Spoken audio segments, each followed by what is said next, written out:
మా తోటలో అందమైన గులాబీలు చూడండి, చాలా బాగున్నాయి కదా. ఈ మంచు కురిసే వేళలో ఎలాంటి గులాబీ పూలు పూస్తే మనసుకు చాలా ఆహ్లాదంగా ఆనందంగా అనిపిస్తుందండి.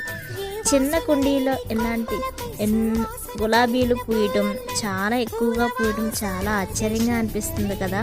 దీనికి నేను ఇచ్చే ఫెర్టిలైజర్ బనానా పీల్ ఫెర్టిలైజర్ అండి. అదేవిధంగా రైస్ వాటర్ని కూడా నేను డైలీ ఇస్తూ ఉంటాను.